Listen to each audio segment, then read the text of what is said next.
Well, hello, Tessa. Well, hello, Jesse. Hello, everyone, and welcome to the Spooky Soup podcast. Like she just said, I'm Jesse. And I'm Tessa. How was your week? It's good. Busy. Yeah? Yeah. Nice. How about yours? It was good. Celebrated our 3-year anniversary this week. That's wild. Mm-hmm. It's been 3 years.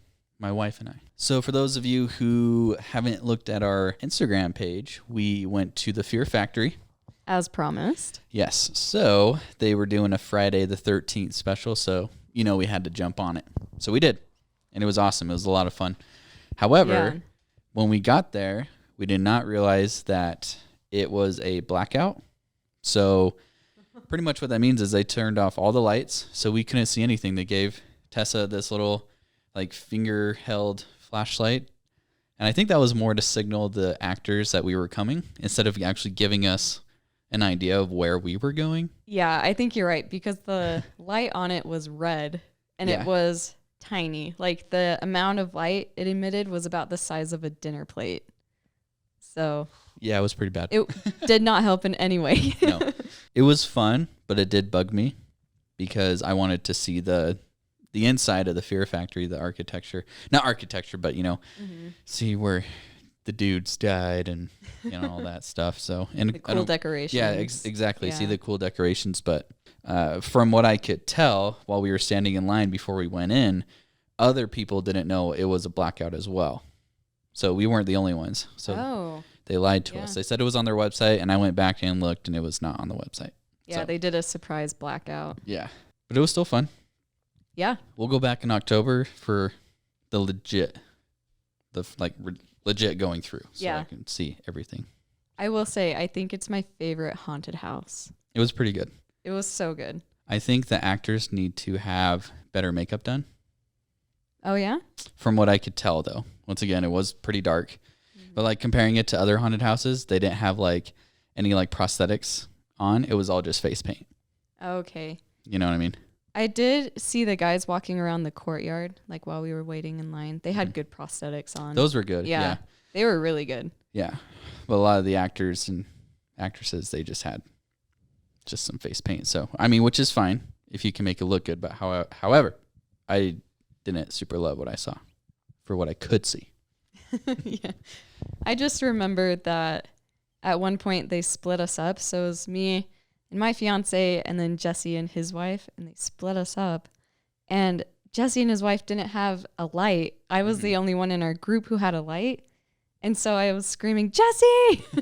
And I could hear him all the way across the factory floor yell back my name. And right then an actor heard me yelling your name, and he started singing Jesse all over. And he kept going, which one of you is Jesse? And I kept saying, it's me, I'm Jesse. And then he wouldn't do anything. He just kept saying, who's Jesse? I said, it's me.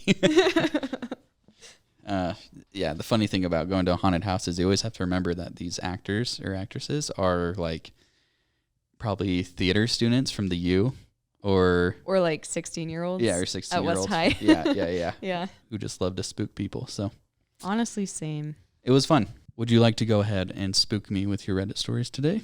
I would. So I only have one Reddit story, but it's longer. Okay, this was posted in r/nosleep by OP as Death Beckons. And the title is, My family was very religious, but we didn't pray to God. I have refrained from telling the story for many years. Maybe I thought that if I kept it to myself, chained up and locked deep away like a venomous snake, then maybe my trauma would eventually fade away. But as I lie awake, sleepless for the third night in a row, it became obvious what I needed to do. My wife was snoozing beside me, and our cat, Nala, lay motionless at our feet. She must have snuck out of the kids' room somehow. I remember how strange it was for us, my sister and I, despite having grown up knowing nothing else. Our parents were incredibly religious, and of course, they pushed their views hard and strong onto us. We never owned a TV growing up. We only ever learned about computers when we went to school, and the color white did not exist anywhere in our household. Interesting. And when I say it did not exist, it really did not exist. Our refrigerator had been painted black, every wall in the house was a drab gray color, Every article of clothing, whether shirt, shoe, or even underwear, had to adhere to an allotted color palette. No white. Every single door in the house, save for the front and back, had been removed, and we were required to attend cleansing twice every day at 3 a.m. and 3 p.m. without fail. Even our dog, Alan, had to be present for these prayer meetings that I had come to loathe with every fiber of my being. The cleansing always went the same. We would all gather in the living room, circled around a rickety round table. 4 dolls made out of black clay would be placed upon it, as well as a big black ball of hair and bone that I never dared ask about. My father would then drink from a very old, very rusty chalice and would pass it first to my mother, who in turn passed it to my sister Patricia, who was older than me, and then it would finally come to me. I'll never forget the bitter taste of the thick red beverage. After finishing it off, I was to place the chalice on the table as it was never allowed to touch the floor. Then my father would say something in a language I didn't recognize before pulling out 2 very long, very ancient scrolls. They seemed to be written in the same made-up language that he was speaking, and he would read passages from them. Occasionally, he would translate the words, but none of what he said ever really made sense. We come to you together, Great One, and beg for our souls to be chosen. The blood of the foolish grows colder, O Elder, let it run truly. Great Elder, the wind blows and the earth bleeds, but the time of the Virgin is near. Yeah, our childhood was pretty messed up. My sister and I were allowed to go outside and play with our friends, but we were strictly forbidden from telling anyone about the goings-on in our household. We are the last descendants of his original 4, my father told us once, as he rested on both knees, his eyes closed and his hands raised in worship. Only we have the blood, and only we are worthy of his gaze. I looked over at him while I rubbed Alan's belly. Who is he, Dad? You've never told us his name. I can't tell you what I do not know. Be grateful, son, for if any of us ever spoke his name, our tongues would wither to dust in our mouths. We ate lamb, potatoes, and cabbage for dinner every night. Every night. We were also only allowed to drink water that my mother drew from our personal well in the backyard. Breakfast usually consisted of any assortment of lamb, eggs, nuts, and freshly chopped apples. We each had an assigned position at the table. Even Alan had to be tied to a certain leg of the table every day, and were not allowed to speak while eating. When we were done, we were to give our leftovers to Alan, who was obviously more than delighted to have human food every day. Though we were allowed to do homework, we were forbidden from reading any books. He promised that he would teach us the true language when each of us turned 14, as was the tradition. He would also teach us the ways of the body, he promised, and the hairs on the back of my neck stood up. Even though I was only 12 years old, I knew this wasn't good. I wanted to get my mother and sister the hell out of there. When I came to my mother with a plea to escape one day while Dad was at work, she simply shook her head and looked at me with sad eyes. This is the way things have to be, sweetheart. I'm so sorry, but if we are to be chosen to walk amongst the flowers of paradise, we must adhere to his will. Mom, just listen to yourself. Dad has you brainwashed. I bet you didn't even know whatever the elder one is before you met him. That made her chuckle. But I did, son. You see, your father and I were, fruits of the same seed, if you will. You were what? Yikes. She looked at me for a second before replying. You know, you'll learn all about it one day. Just pray, sweetheart, and maybe he'll forgive you. The Great One is always listening. I was still hell-bent on getting out of there. I did not sleep that night, but instead waited until the house was quiet and snuck out of bed. I had to do this quickly because it was time for our nightly cleansing. As I was making the way down the hall, however, I heard my dog barking in the backyard. I crept to the window and peered outside. Alan was wagging his tail, bouncing around excitedly as my father stood over 2 people, one of them a man, the other a woman. Both had been bound at the wrists and ankles. Both looked absolutely terrified as they lay with gags in their mouths at my father's feet. He was speaking the true language, holding 2 fingers up in the air, his eyes closed. I could not believe what I was seeing. I was frozen, unable to move, wondering what my father was up to and why he had dragged our dog into this. After a few minutes of this ominous scene, my father stopped chanting and raised a knife in the air. He sliced his own finger and then let the blood drip down onto the faces of the man and the woman. He then sucked his own finger before letting Alan lap at it as well. He then stood up and grabbed the man by his feet. I watched as he dragged the man over to our well. It was only after my father picked him up, shaking and trying to yell through his gag, and dumped him into the well that I screamed. My father glanced up, spotting me in the window, and I turned to run. I ran towards the front of the house, but my mother suddenly came out of her room, completely naked and a candle in one hand. Blood ran down her chin, and she held a heap of bloody meat in the other hand. "You've interrupted the ritual, damn you!" I dashed back down the hall and into the nearest room I could find, the room of worship, as my dad had called it. There were all sorts of strange things here. Old dusty books, dead animal carcasses in jars, the clay black dolls, brass relics, and a chalice that we drank from, along with other things I had no interest in. My heart hammering against my ribcage, I looked around for something, anything to protect myself. I grabbed at a knife that had dark stains on it, knocked over one of the clay dolls. I felt as though I was being watched and spun around. My mother and father were both standing in the doorway, candlelight illuminating their haunted faces. "You shouldn't be in here," my father said sternly, as though he were scolding me for getting a bad grade. "Dad, what were you doing out there? The man, you just fed his soul to the Great One. It is what we must do, son, in order to stay in the darkness, for only in the dark will we find our salvation of his choosing. We are the last of his followers, true and devout, through and through. You'll understand one day." "I don't want to understand, Dad. This is crazy. I can't let you do this. You're killing people. I'm gonna call the cops." My father shook his head. "They won't be able to stop him. No one can stop him. It's fruitless. I really need you to trust me on this one, son. If you don't follow the black laws, then you'll have to." "Hey!" My father had stopped suddenly and looked as though he were about to have a heart attack.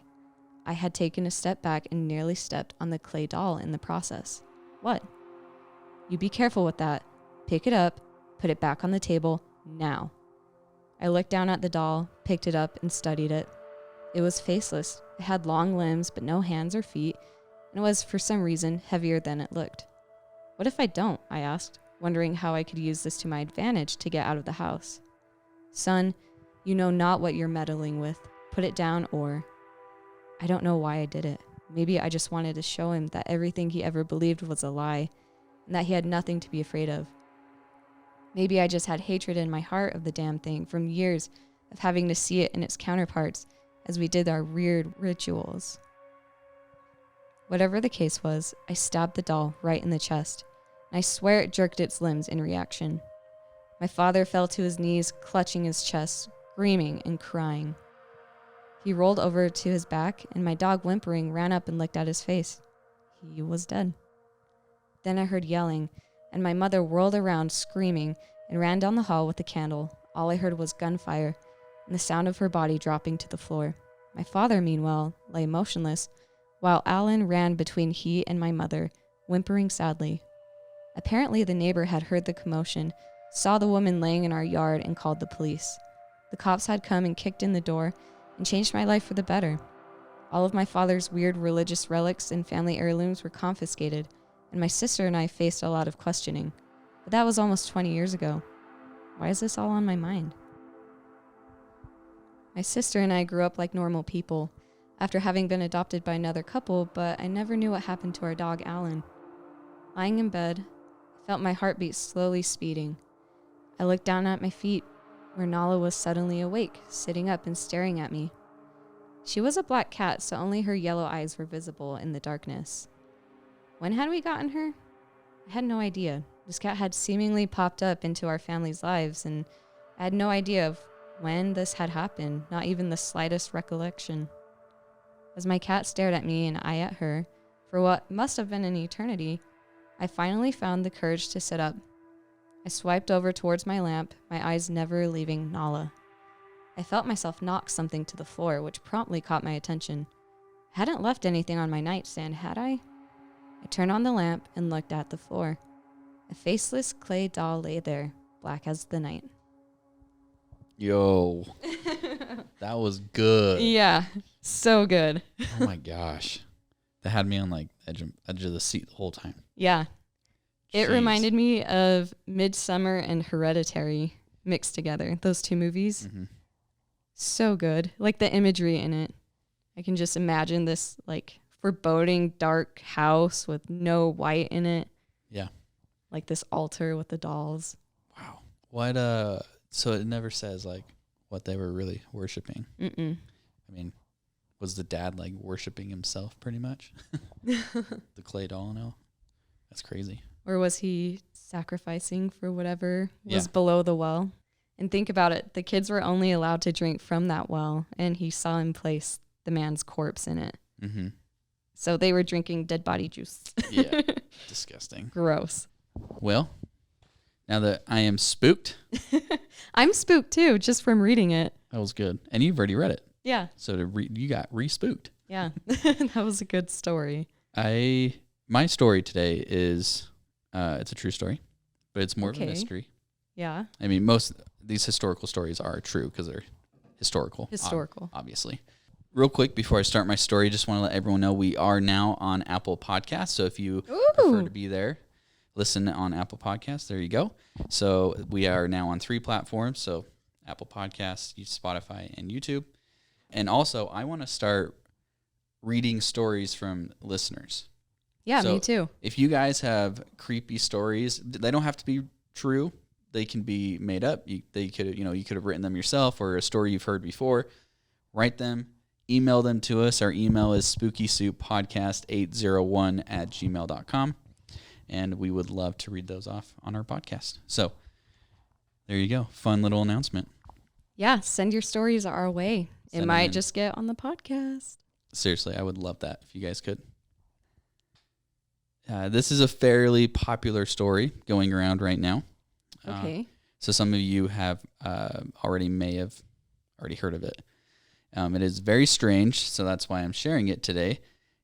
This story is about the Somerton Man. Okay. Setting the scene. City of Adelaide, Australia. December 1st, 1948, so post-World War II. A body has been found on Somerton Beach. It is a man in his mid to late 40s, but he does not contain any form of ID. He was found lying against the sea wall, sitting up as if he had just fallen asleep. He is fully dressed with a sport coat, button-up shirt, tie, slacks, and dress shoes. Here's a picture showing what he would have looked like. So, from what I found, this is not the real picture. This is something that someone photoshopped, but it's just to give you an idea of kind of how he was sitting up. Okay. Okay, so moving on. Here is a picture of what he was propped up against. So in this photo, you see the seawall by the sand right here. And he was just laying up like he was just, laying against it, sitting up. And then above that, there's like some stairs that lead up to a crippled children's house. So just a building.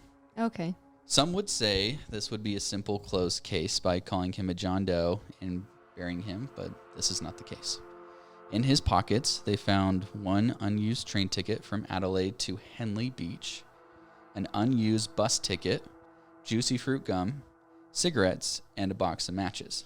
Pretty common stuff for back then, right? Mm-hmm. Well, stranger things were found that investigators just can't understand.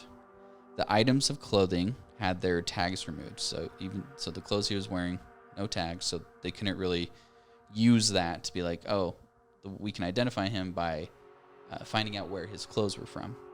Seeing where or when he went shopping. Exactly. Okay. So they couldn't do it that way. And one single piece of paper torn that read, "Tamam should," which translates to, "It's finished." Oh, no. This is from the autopsy report, quoted from Wikipedia. An autopsy was conducted, and the pathologist estimated the time of death at around 2 a.m. on the 1st of December, 1948. The heart was of normal size and normal in every way. Small vessels not commonly observed in the brain were easily discernible with congestion. There was congestion of the pharynx, and the gullet was covered with whitening of superficial layers of the mucosa with a patch of ulceration in the middle of it. The stomach was deeply congested. There was congestion in the second half of the duodenum. There was blood mixed with the food in the stomach. Both kidneys were congested, and the liver contained a great excess of blood in its vessels. The spleen was strikingly large, about 3 times the normal size. There was destruction of the center of the liver lobules revealed under the microscope, and congestion to the brain. The autopsy also showed that the man's last meal was a pastry eaten 3 to 4 hours before his time of death, but all tests failed to reveal any foreign substance in the body. So it sounds like he could have died from being poisoned, but they didn't find any trace of poison. Oh, interesting. So okay. So going back to the autopsy report, those are all signs of being poisoned. So like the kidneys were congested, the spleen was 3 times its normal size, and the destruction of the liver and congestion in the brain. Mm-hmm. Other than poisoning, they couldn't find any trace of foul play. So, doesn't make sense. Right. On January 14th, 1949, a lone suitcase was found by staff. It was checked into the station sometime after 11 a.m. on November 30th, 1948, just 1 day before the body was found at the beach. The suitcase label had been removed, similar to how his clothing labels were removed. Okay. Getting somewhere. Yep. Inside the suitcase were a red checkered dressing gown, red felt slippers, 4 pairs of underpants, pajamas, shaving items, a pair of trousers with sand in the cuffs, an electrician's screwdriver, a table knife cut down into a short, sharp instrument, scissors with sharpened points, and a stenciling brush. Okay, so going back to that little scrap of paper they found on his person, it was found within a hidden pocket that was sewn within his trousers. So once again, the paper read, "Tamam shud," which is Persian for "it's finished." I was wondering what language it was. Persian.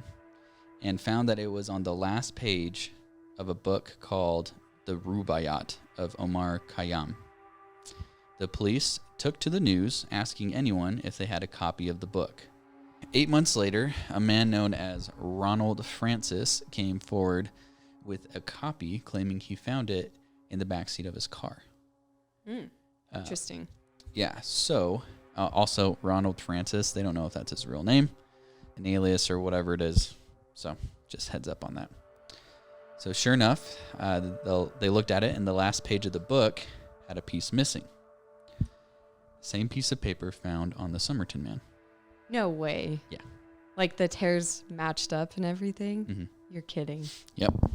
Oh, I'm not kidding. Oh.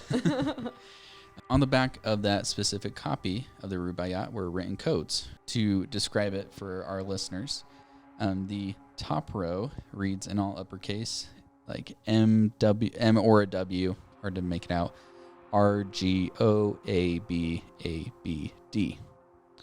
Second line, which is actually crossed out, reads MLIADI, and etc. So it's just a bunch of uppercase letters. Some have been scratched out. Experts were and still not able to decipher what the codes say. From Wikipedia, ABC television's journalist Stuart Littlemore, Department of Defense cryptographers analyzed the handwritten text. The cryptographers reported that it would be impossible to provide a satisfactory answer. If the text were an encrypted message, its brevity meant that it had insufficient symbols, from which a clear meaning could be extracted, and the text could be the meaningless product of a disturbed mind. Pretty much that is saying. We can't decipher it. It could also just be gibberish. I feel like it's too calculated, though. Could be. Included with the code was a phone number. That phone number led to a woman named Jessica Ellen Jo Thompson. Authorities called her in to have her see the body in hopes that she would be able to identify the Somerton Man. Unfortunately, time had passed and the body had already been buried in the Adelaide cemetery.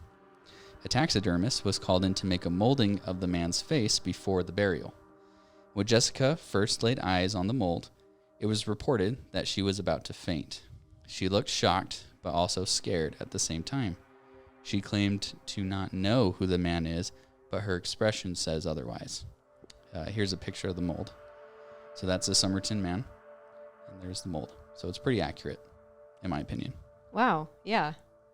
Police questioned Jessica and were able to find out that in 1944, she gave a copy of the Rubaiyat to a soldier. That soldier's name was Alfred Boxall.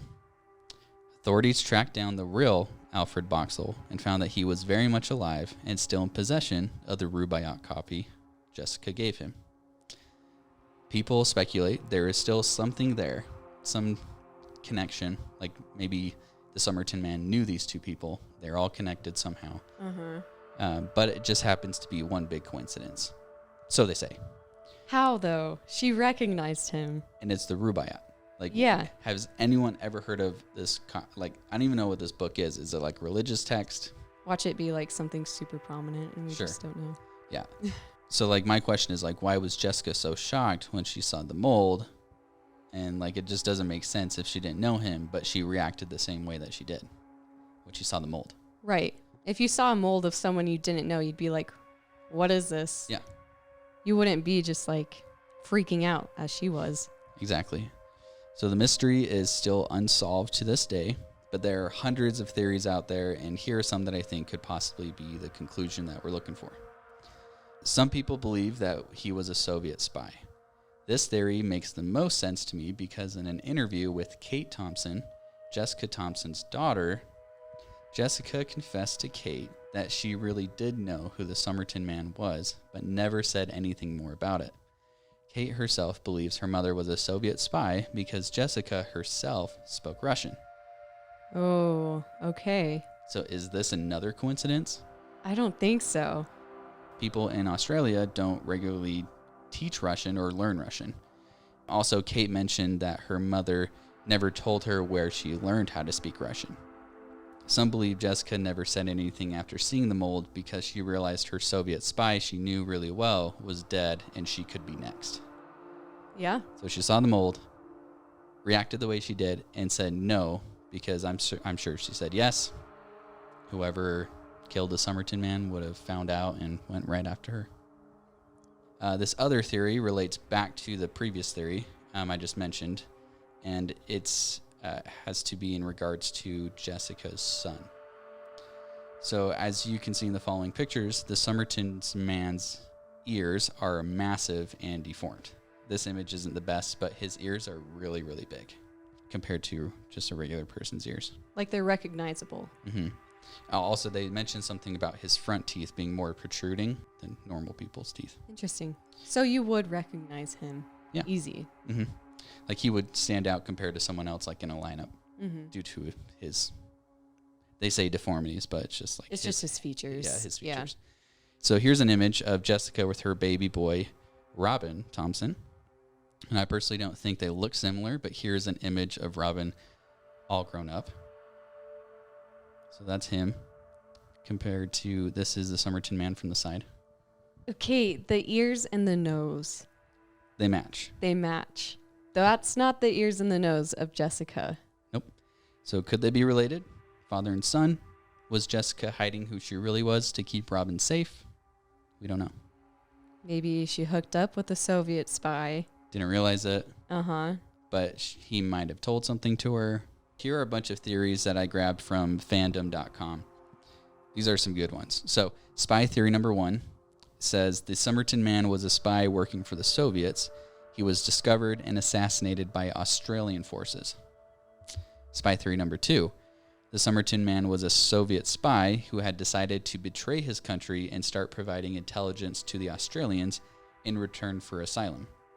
He was then taken out by the Soviets. I don't think the Russians would have thought twice about killing someone on Australian soil.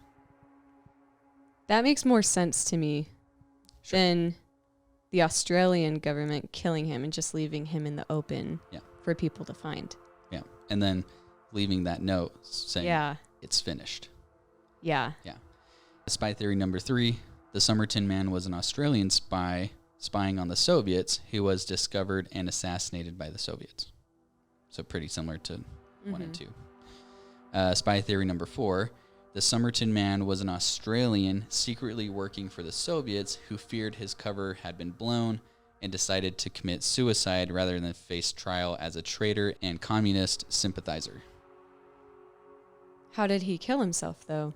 No poison was found, no trauma. So here leads to another theory, the suicide. A man, possibly already dying of a terminal illness or something, wishes to get dressed up one last time, look out on a fantastic Australian sunset, and end his life. So some were saying it could be an accident, or it was on purpose by the man had gone down for a lie down in the sun, fallen asleep, slid down the wall slightly, and because of the position of his head and neck was unable to breathe. Mother's instincts. The Somerton Man, Robin's biological father, returns and tries to take the young boy away with him. Assassination by wildlife. Australia has plenty of interesting wildlife. Some of it is very poisonous. Could the Somerton Man have been bitten or stung by something deadly? And they couldn't find the bite marks? Maybe there was a flesh-eating bacteria or something in the water. Mm-hmm. Some sort of microbe. While most people suspect foul play and believe it to be murder, I would not be so quick to rule out just natural causes, whatever that is. This next one says cover-ups and planted evidence. Really, the only thing left is to blame the Illuminati or aliens. Definitely the aliens. That one was my favorite. So yeah, aliens did it. Zapped him with a laser, and that's why there's no trace. Yep. So once again, there are hundreds of theories out there, but we do not know for certain what happened to the Somerton Man.